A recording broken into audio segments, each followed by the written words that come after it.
Web series देखकर जीजा साले ने रची थी हत्या की साजिश। पुलिस ने किया चौंकाने वाला खुलासा। राजधानी भोपाल के सुखी सेवनिया थाना क्षेत्र में हुई कपिल शर्मा हत्याकांड की गुत्थी आखिरकार 24 दिन बाद सुलझ ही गई। पुलिस ने सनसनीखेज वारदात का खुलासा करते हुए 2 आरोपियों को गिरफ्तार किया, जिन्होंने वेब सीरीज से प्रेरित होकर इस जघन्य अपराध को अंजाम दिया। देहात एसपी प्रमोद सिन्हा ने मंगलवार को प्रेस कॉन्फ्रेंस में बताया कि कपिल शर्मा की हत्या उसके ही पुराने कर्मचारी दीपक साहू और दीपक के जीजा पप्पू ने मिलकर की थी। दीपक करीब 5 साल से कपिल के गोदाम में काम कर रहा था, लेकिन पिछले कुछ समय से वो वेतन नहीं बढ़ाने को लेकर नाराज था। इसी नाराजगी ने उसे अपराध के रास्ते पर धकेल दिया। घटना वाले दिन दीपक और पप्पू ने पहले कपिल के साथ शराब पी, उसके बाद उससे बातचीत के बहाने एक सुनसान इलाके में ले गए। वहीं पहले रस्सी से उसका गला घोटा गया और फिर धारदार हथियार से उसकी हत्या कर दी गई। हत्या के बाद आरोपी कपिल के गले की चेन, लैपटॉप, मोबाइल, प्रिंटर और करीब 9,000 रुपए लूट कर फरार हो गए। 6 जुलाई को कपिल शर्मा का एक शव सुनसान इलाके में खड़ी कार में मिला था। पीएम रिपोर्ट में यह साफ हुआ कि उसकी हत्या धारदार हथियार से की गई थी। पुलिस ने इस मामले को गंभीरता से लेते हुए एसआईटी का गठन किया और जांच का दायरा बढ़ाया।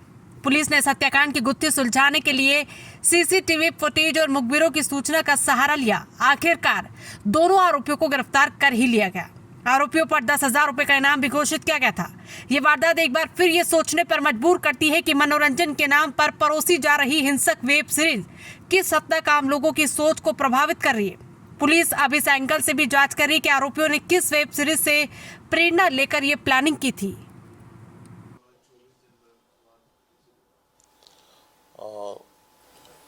भोपाल देहात के थाना सुखी सेवनिया में दिनांक 6-7 को पुलिस को सूचना प्राप्त हुई थी कि एक कार में एक अज्ञात व्यक्ति की बॉडी पड़ी हुई है। इस सूचना पर पुलिस ने तत्काल मर्ग पंजीबद्ध किया था और वहां जाकर जब उसका घटनास्थल का अवलोकन किया गया, फिर कार के आधार पर जब हमने तलाश शुरू की तो मृतक का नाम कपिल शर्मा के रूप में ज्ञात हुआ। उसका पुलिस के द्वारा तत्काल पोस्टमार्टम की कार्रवाई कराई गई थी और पोस्टमार्टम में हमें यह जानकारी प्राप्त हुई थी कि उसके गले में कोई धारदार हथियार से और गला घोटने से उसकी मृत्यु हुई है। तो उस पर पुलिस ने तत्काल एक मर्डर की कायमी की थी। मर्डर की कायमी करके हमने सारे जो विवेचना के पहलू होते हैं उस पर काम करना शुरू किया था। तकनीकी साक्ष्यों, सीसीटीवी और मोबाइल इत्यादि का सहारा लेकर हमने काम को धीरे धीरे आगे बढ़ाने की कोशिश की। हमने अपने मुखबिर तंत्र को भी सक्रिय किया था। काफी मेहनत करने के बाद भी जब उसमें सफलता नहीं मिली थी तो मेरे द्वारा उसमें 10,000 रुपए की उद्घोषणा इनाम की गई ताकि उसमें कोई सूचना पुलिस को और प्राप्त हो सके। साथ ही इसमें हमने एक एसआईटी का गठन किया जो हमारे एडिशनल एसपी श्री नीरज चौरसिया के नेतृत्व में काम कर रही थी। इसमें एसडीओपी मंजू चौहान, थाना प्रभारी सुखी सेवनिया और इसके अलावा थाना प्रभारी ईंटखेड़ी, इनकी एक पूरी टीम बनाई गई और भी इसमें साइबर की भी मदद ली गई। और जब इसमें और गहराई से जब हमने विवेचना की तो उसमें पुलिस को यह सूचना प्राप्त हुई कि एक दीपक साहू नाम का व्यक्ति आखिरी समय में उसके साथ गाड़ी में था और उसके साथ उसने शराब पी थी।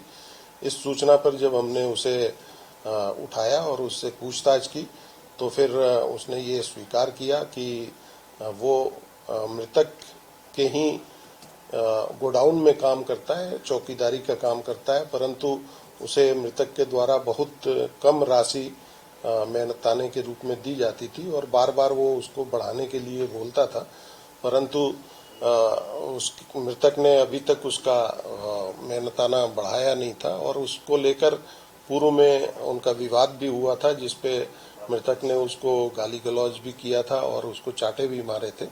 तो उससे वो काफी समय से ये प्रयास में था कि हम इससे किसी न किसी तरह से बदला लें। तो इसने अपने एक जीजा से संपर्क किया और फिर दोनों ने मिलकर ये प्लान किया कि मृतक को अब समय आ गया है सबक सिखाने का। फिर उसके साथ घटना वाले दिन भी वो साथ में रहे और उसके साथ गाड़ी में बैठकर उन्होंने शराब भी पी और फिर पीछे की सीट पे बैठे बैठे ही उन्होंने रस्सी से पहले उसका गला कस दिया और उसके बाद एक कटर से उसके गले को काट दिया और इस प्रकार से उसकी हत्या की गई।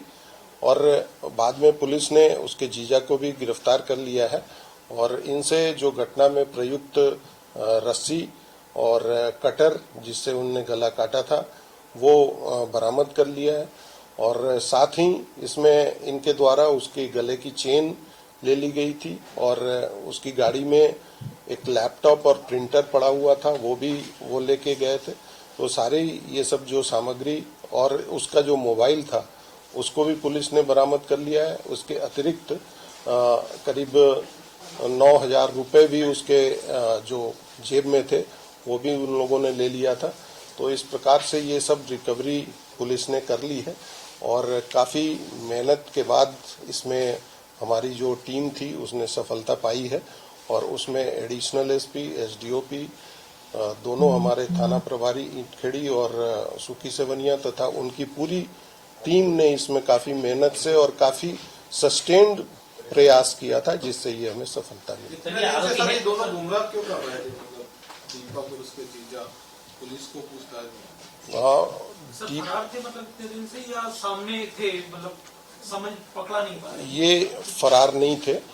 जब पुलिस इसमें जैसे मैंने बताया विभिन्न पहलुओं पे विवेचना कर रही थी और उस दौरान ही पुलिस ये जानने का प्रयास कर रही थी कि आखिरी समय में कौन कौन लोगों की इनसे मुलाकात हुई है और उस तारतम्य में जो पहले हमने दीपक साहू को पकड़ा था, दीपक साहू से कई दौर की बातचीत हुई थी जिसमें शुरुआती दौर में वो इनकार करता रहा, परंतु जब बहुत सारे उसके बयान हुए और उसमें बहुत सारे कॉन्ट्राडिक्शन हुए और उसके बयानों का जब वेरिफिकेशन हुआ तो वो गलत साबित हुआ और फिर अंततः उसने स्वीकार किया।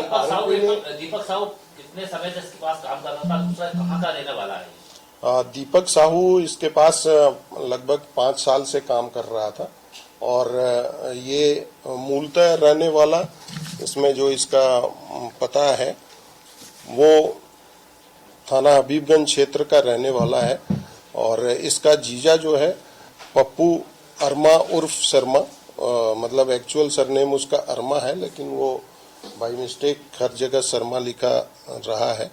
तो ये दोनों हबीबगंज क्षेत्र के रहने वाले हैं। सर, कभी दीपक साहू के ऊपर इतनी, जैसा उसने बताया कि प्रताड़ना करते थे, मारते थे, इसकी रिपोर्ट कभी उसने थाने में लिखवाई?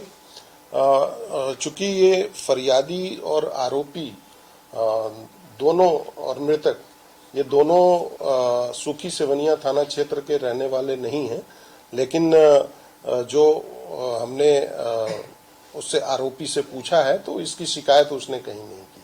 सर, घटना स्थल वही था या कहीं और से मारकर इसको लाके यहाँ पर फेंका था? नहीं, पूछताछ में ये स्थापित हुआ है कि घटना स्थल जो मारने की घटना